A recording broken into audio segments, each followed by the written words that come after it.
Hello बच्चों, let's see the question. कह रहा है कि इन रिएक्शन 2N2O5 से 4NO2 प्लस O2 बन रहा है। तो कंसंट्रेशन है N2O5 की, वो डिक्रीज हो रही है 0.5 मोल पर लीटर से 0.4 मोल पर litre in 10 minutes.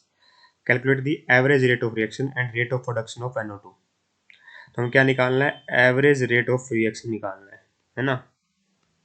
Average rate of reaction का मतलब कुछ नहीं होता बेटा, मतलब total change in concentration with respect to total time taken. Change in concentration कितनी है बेटा मेरी?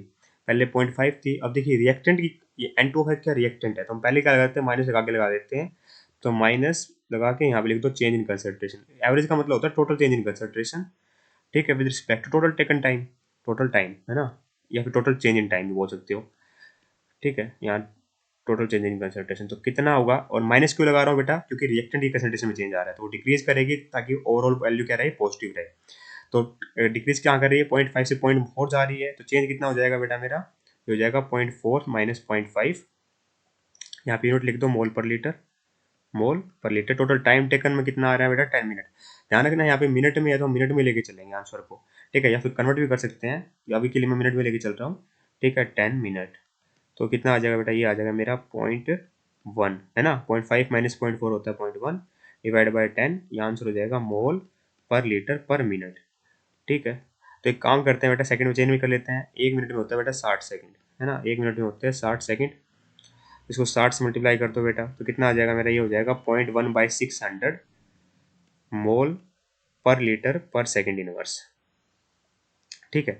इसको सोल्व करने जाएंगे तो कितना हो जाएगा, ये आ जाएगा 1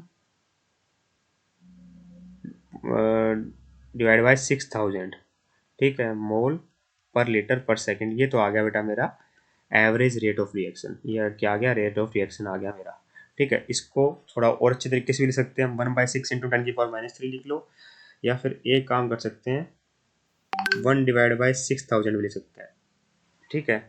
थोड़ा सा एक काम करते हैं, 1/6 इंटू 10⁻³ लिख देते हैं पहले, mole litre inverse second inverse, ठीक है। 1 डिवाइड बाई 6 होता है बेटा मेरा 0.66, तो मैं क्या लिख सकता हूँ, 0.166, सॉरी 0.166 इंटू 10⁻³ मोल पर लीटर पर सेकंड, ठीक है। ये तो हो गया एवरेज रेट ऑफ रिएक्शन। हमें पूछा गया रेट ऑफ प्रोडक्शन बताओ NO2 का। रेट ऑफ प्रोडक्शन कैसे लिखा जाएगा बेटा, तो मुझे पता है कि dNO2/dt पूछ रहा है ये, ठीक है। अगर मैं इसे सोचोमेट्रिक ऑप्शन डिवाइड कर दूँ तो रेट ऑफ रिएक्शन आ जाएगा, ये हो जाएगा रेट ऑफ रिएक्शन। ये चीज़ हमसे पूछी जा रही है, ठीक है। और रेट ऑफ रिएक्शन क्या इतना निकला है बेटा हमारा, ये निकला है 0.166 इंटू में 10⁻³ मोल पर लीटर पर सेकंड, मोल पर लीटर पर सेकंड।